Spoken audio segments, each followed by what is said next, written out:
नमस्कार, स्वागत है आपका personal finance bulletin money time में। मैं हूं आपके साथ मीनू शर्मा। इस बुलेटिन में आपको मिलती हैं आपकी जेब और जिंदगी पर असर डालने वाली पर्सनल फाइनेंस, बिजनेस, कॉर्पोरेट और पॉलिसी से जुड़ी हर छोटी बड़ी खबर, वो भी विस्तार से।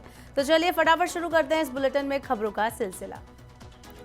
करीब 2 साल बाद पेट्रोल डीजल की कीमत में 2 रुपये लीटर की कटौती से तेल मार्केटिंग कंपनियों को नुकसान होने की आशंका बढ़ गई है। इंडियन ऑयल, बीपीसीएल और एचपीसीएल के शेयर शुक्रवार को गिरकर बंद हुए। बीएसई पर एचपीसीएल का शेयर 6.29% टूट गया। इंडियन ऑयल का शेयर 5.46% की गिरावट के साथ बंद हुआ। बीपीसीएल का शेयर 3.74% गिरकर बंद हुआ। कारोबार के दौरान तेल कंपनियों के शेयरों में करीब 10% तक गिरावट आई, लेकिन बाद में इसमें रिकवरी आई। पेट्रोल डीजल में कटौती का खर्च तेल कंपनियों को ही झेलना होगा, सरकार इसके लिए कोई मदद नहीं करेगी। सरकार ने शुक्रवार को इलेक्ट्रिक वाहन नीति को मंजूरी दे दी है, जिसमें न्यूनतम $50 करोड़ के निवेश के साथ देश में मैन्युफैक्चरिंग प्लांट स्थापित करने वाली कंपनियों को शुल्क में रियायत दी जाएगी। नई ईवी पॉलिसी के जरिए भारत को ईवी निर्माण का हब बनाने और टेस्ला समेत विभिन्न वैश्विक ईवी निर्माताओं से निवेश आकर्षित करने का प्रयास किया जाएगा। इस पॉलिसी के तहत ईवी प्लांट लगाने वाली कंपनियों को कुछ सीमा शुल्क पर सीमित संख्या में ई कारों को आयात करने की अनुमति दी जाएगी। इस रियायत के लिए कंपनी को कम से कम 4,150 करोड़ रुपए का निवेश करना जरूरी होगा। बैंकों और एनबीएफसी के लिए रिटेल लोन पर आरबीआई ने अपनी सख्ती बढ़ा दी है। फाइनेंशियल सिस्टम में बढ़ते जोखिम पर चिंतित केंद्रीय बैंक ने टॉप अप होम लोन को अब अपना अगला टारगेट बनाया है। भारतीय रिजर्व बैंक रिटेल लैंडिंग में वित्तीय संस्थाओं के अति उत्साह से चिंतित है, इसलिए उसने अब बैंक और एनबीएफसी पर निगरानी को कड़ा करने का फैसला लिया है। आरबीआई को टॉप अप होम लोन में जोखिम बढ़ता हुआ दिख रहा है। उसे लग रहा है कि वित्तीय संस्थान लोन देने में तय मानदंडों का पालन नहीं कर रहे हैं। भारत का विदेशी मुद्रा भंडार बढ़कर 2 साल के उच्चतम स्तर पर पहुंच गया है। 8 मार्च को समाप्त सप्ताह में विदेशी मुद्रा भंडार $10.47 अरब बढ़कर $636 अरब से ज्यादा हो गया। 14 जुलाई 2023 के बाद विदेशी मुद्रा भंडार में ये सबसे बड़ी तेजी है। अक्टूबर 2021 में विदेशी मुद्रा भंडार $645 अरब के रिकॉर्ड स्तर पर था। इस दौरान देश का गोल्ड रिजर्व का मूल्य भी $2 अरब से ज्यादा बढ़कर $50 अरब हो गया।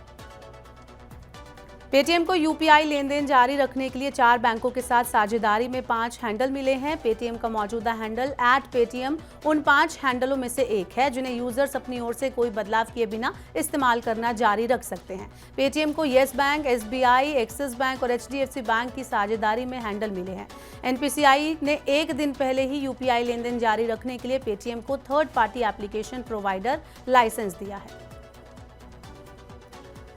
गूगल की प्ले स्टोर प्राइसिंग पॉलिसी प्रतिस्पर्धा के लिहाज से उचित नहीं है, इसलिए भारतीय प्रतिस्पर्धा आयोग ने प्ले स्टोर की प्राइसिंग पॉलिसी के खिलाफ जांच के आदेश दिए हैं। सीसीआई का मानना है कि गूगल इस नई पॉलिसी से ऐप डेवलपर्स, पेमेंट प्रोसेसर्स और यूजर्स सभी प्रभावित होंगे। सीसीआई ने पाया है कि गूगल की प्राइसिंग पॉलिसी प्रतिस्पर्धा अधिनियम की धारा 4 का उल्लंघन करती है। किसी बड़े संकट में कितना सुरक्षित है आपका फंड, कैसे लगाए पता? सेबी ने करवाया म्यूचुअल फंड से स्ट्रेस टेस्ट। फंड्स को देना पड़ेगा हर महीने ये स्ट्रेस टेस्ट। आ चुके हैं पहले स्ट्रेस टेस्ट के नतीजे। स्ट्रेस टेस्ट के नतीजों से कैसे पता लगाएं कि आपका फंड सेफ्टी के पैमाने पर कहां खड़ा है? देखिए शनिवार 12 बजे हमारी खास पेशकश में। दिल्ली सराफा बाजार में शुक्रवार को सोने का भाव 50 रुपए गिरकर 66,150 रुपए प्रति 10 ग्राम रह गया। वहीं चांदी की कीमत 100 रुपए की तेजी के साथ 77,100 रुपए प्रति किलोग्राम बंद हुई। अंतर्राष्ट्रीय बाजार कॉमेक्स में हाजिर सोना $2,166 प्रति औंस पर, जबकि चांदी $25.05 प्रति औंस पर कारोबार कर रही थी। घरेलू शेयर बाजारों में आज फिर बिकवाली का जोर रहा। बीएसई सेंसेक्स 453 अंक की गिरावट के साथ 72,643 अंक पर बंद हुआ। वहीं एनएसई निफ्टी 123 अंक गिरकर 22,023 अंक पर बंद हुआ। गुरुवार को सेंसेक्स एक दिन पहले की भारी गिरावट से उबरने में सफल रहा था। बीएसई मिड कैप इंडेक्स करीब ½ फिसल गया, जबकि स्मॉल कैप इंडेक्स 0.25% मजबूत रहा। मिड कैप और स्मॉल कैप शेयरों को लेकर निवेशकों के बीच बढ़ती सतर्कता ने बाजार की धारणा को कमजोर कर दिया, जिससे बाजार में उतार चढ़ाव की स्थिति बनी हुई है। पेन किलर, एंटीबायोटिक्स और एंटी इन्फेक्शन जैसी जरूरी दवाएं कुछ महंगी होने वाली हैं। थोक मूल्य सूचकांक में वार्षिक बदलाव के चलते 1 अप्रैल से 800 जरूरी दवाओं की कीमत बढ़ने वाली है। सरकार ने NLEM के तहत दवा कंपनियों को दवा की कीमत में 0.0055% बढ़ोतरी की मंजूरी दी है। इससे पहले दवाओं की कीमत में 2023 में 12% और 2022 में 10% की बड़ी बढ़ोतरी की गई थी। दवा कंपनियों ने इस साल भी सरकार से 10% मूल्य वृद्धि की मांग की थी, लेकिन सरकार ने इस बार दवाओं की कीमत में मामूली बढ़ोतरी को ही मंजूरी दी। सड़क दुर्घटना में घायल होने वालों को अब कैशलेस इलाज की सुविधा मिलेगी। इसके लिए केंद्र सरकार ने एक पायलट कार्यक्रम शुरू किया है। इस पायलट कार्यक्रम में प्रति दुर्घटना अधिकतम 1.5 लाख रुपए का कैशलेस इलाज उपलब्ध कराया जाएगा। इस पायलट कार्यक्रम की शुरुआत सड़क परिवहन और राजमार्ग मंत्रालय ने चंडीगढ़ में की है। इस कार्यक्रम का उद्देश्य सड़क दुर्घटना में घायल हुए लोगों को समय पर चिकित्सा देखभाल प्रदान करने के लिए एक इकोसिस्टम तैयार करना है।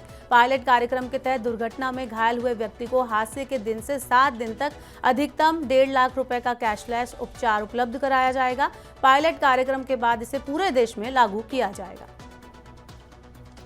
फरवरी में घरेलू हवाई यातायात सालाना आधार पर 4.8% बढ़ा है। इस दौरान 126.48 लाख यात्रियों यानी 126,48,000 यात्रियों ने हवाई सफर किया। फरवरी महीने में उड़ान में देरी से 1,55,000 से ज्यादा यात्री प्रभावित हुई।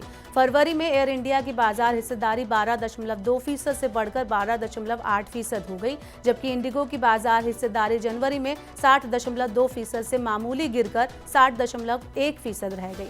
उड़ानें रद्द होने से 29,143 यात्री प्रभावित हुए और एयरलाइंस के मुआवजे के तौर पर 99.96 लाख रुपए खर्च हुए।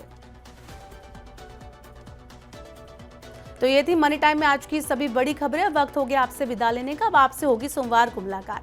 पर्सनल फाइनेंस से जुड़ी खबरों को पढ़ने, सुनने, उनसे जुड़े खास कार्यक्रमों को देखने के लिए आप मनी 9 के सुपर ऐप को जरूर डाउनलोड कर लें। साथ ही आज का हमारा मनी टाइम आपको कैसा लगा, नीचे कमेंट बॉक्स में हमें अपना फीडबैक जरूर दें। फिलहाल के लिए इस बुलेटिन में इतना ही। बने रहिए मनी 9 के साथ। नमस्कार, शुभ रात्रि।